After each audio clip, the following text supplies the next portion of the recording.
I want to dish a bit about its complicated relationship status with Abraham Lincoln, the great emancipator.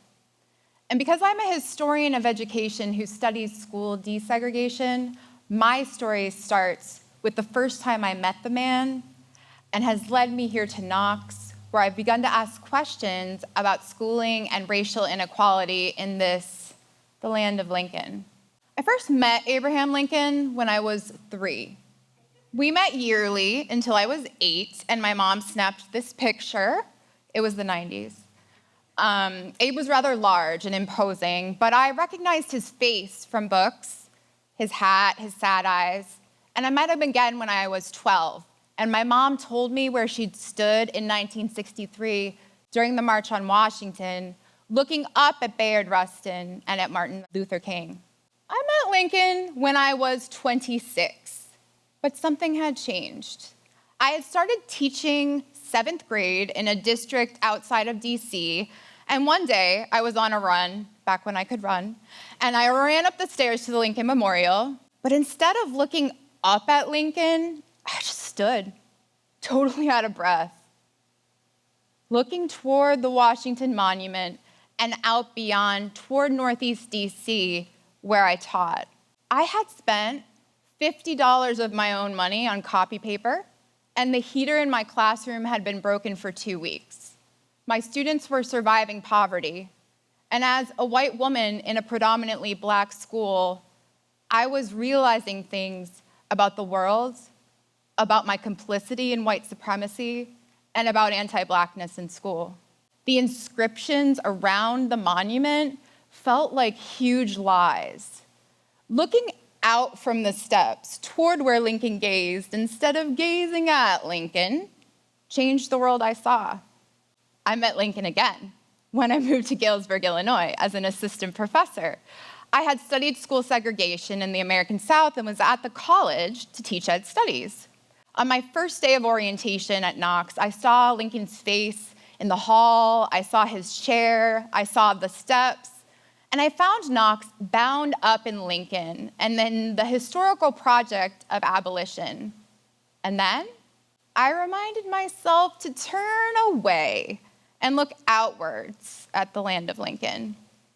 Growing up in Connecticut, I had no idea that Lincoln was such a big deal. We have Martha Stewart, right? Okay.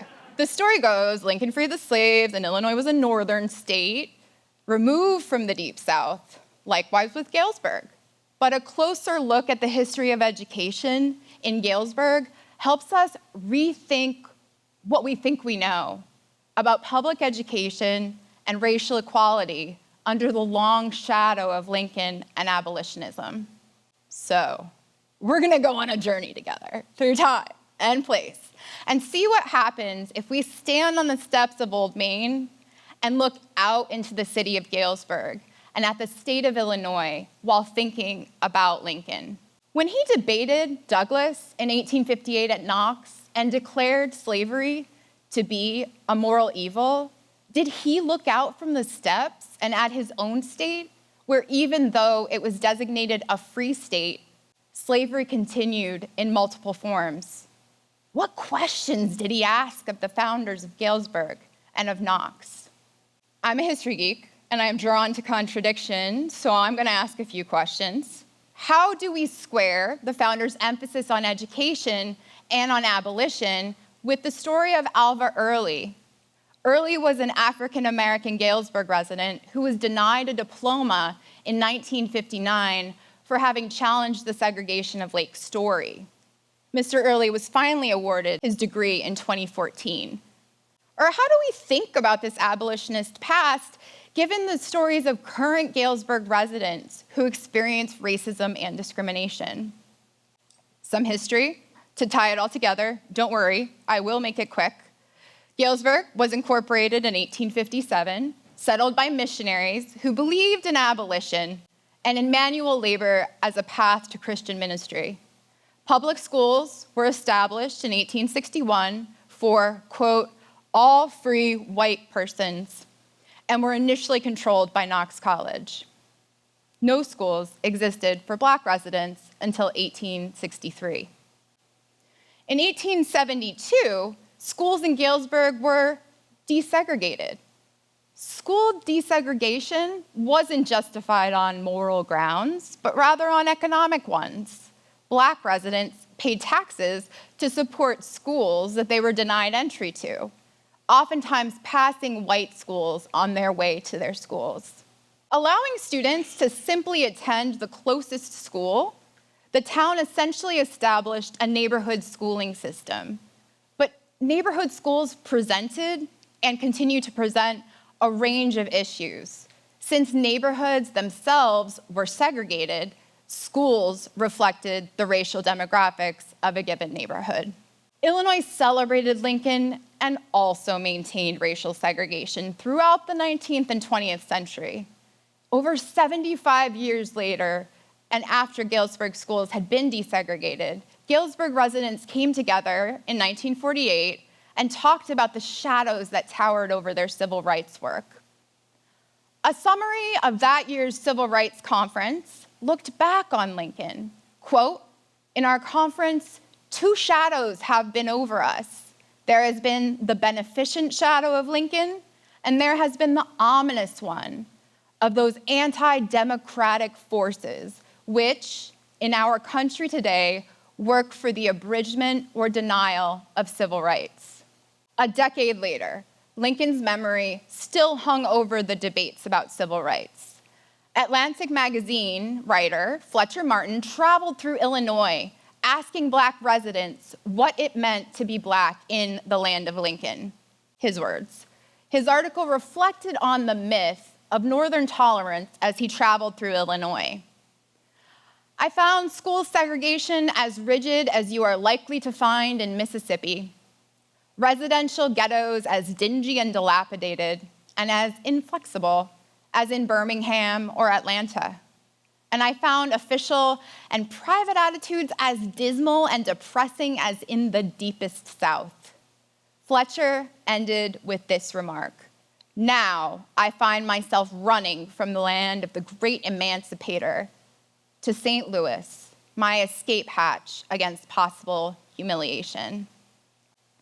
Martin's betrayal, the gap between the story of Lincoln and Illinois and the reality, showed that school segregation and segregation in general in the North was just as virulent as in the South. And schooling in Illinois continued to be segregated and unequal, if not by law, then by custom, through the 20th century. In 1963, the Armstrong Amendment to the Illinois School Code challenged this by forcing districts to, quote, "take into consideration the prevention of segregation." But what counted as a segregated school continued to be an issue of debate, as residents brought suits on districts for not following the amendment. Regardless of these reports and policies happening up above in the mid-20th century, Galesburg residents knew of the racial dividing lines in the town and acted under and around the shadows of the past. The Orpheum Theater was segregated. Lake Story had a separate beach for Black residents, only made possible through community activism. Ethnic Mexicans had moved to the community with the railroad and were settled in rail yards in boxcars. White residents lived in the north of Galesburg, while the majority of Black residents settled on the south side. Let's do some math. In 1863, the first Black school was established. And in 1872, Galesburg rather involuntarily desegregated its public schools. It took 100 more years for the state of Illinois to amend its school code. After what? 156 years total? The long road to desegregation in our abolitionist town culminated in 2019. Galesburg District 205 began to reconsider attendance areas in the city and approved new district boundaries in response to the shrinking population of the city. Superintendent John Asplund described redistricting as an attempt to level out the socioeconomic makeup of each building. Brittany Grimes, NAACP president, spoke on the matter. Quote, "The invisible line at times has created very visible disparities in access to services, healthy foods, homes, and more. Even as a child, I was aware of the statements made in the last school board meeting of the perception of rich or poor schools. The proposed school lines are the first overarching effort to tear down these barriers." The board's district boundaries cut the town into slices from north to south and closed schools on both sides of town. And this essentially moved away from a neighborhood school model toward a commitment to bringing all students together, regardless of race or socioeconomic status. So what about Lincoln? What about the abolitionist roots of Galesburg and Knox? As the case of schooling in Galesburg illustrates, abolition and anti-racism are not the same thing, and many white abolitionists, such as the founders of Knox, were able to hold two things simultaneously: that slavery was a moral evil, but that they would prefer to keep Black and white society separate. When we stop gazing at Lincoln and start looking out into our communities, at our own lives, at our histories, we can begin to engage the unfinished work of abolitionists. Dr. Robin D.G. Kelley, a contemporary abolitionist, tells us we need to imagine something different, to realize things need not always be this way. For many contemporary abolitionists, abolition is about imagining the unimaginable. But Kelley also warns us, how we proceed with repair depends on how we remember. So, a first step toward imagining a different world is looking out at the town we live and work in and remembering. When we pass by the Orpheum Theater's marquee, we should recall its segregated past. When we sit on the Lake Story beach, we have a moral imperative to look across the water to where the Black beach once existed. When we think about school segregation, housing inequality, and educational inequities, we can trace the boundaries of the past and read them alongside the historical testimonies of Black residents who feared crossing North Street into town and still experience police violence at far greater rates. And when we hear about current municipal policies, school board decisions, and votes, we can recognize the historical foundations of anti-Black racism and the particular form it has taken and still takes under Lincoln's long shadow. Thank you.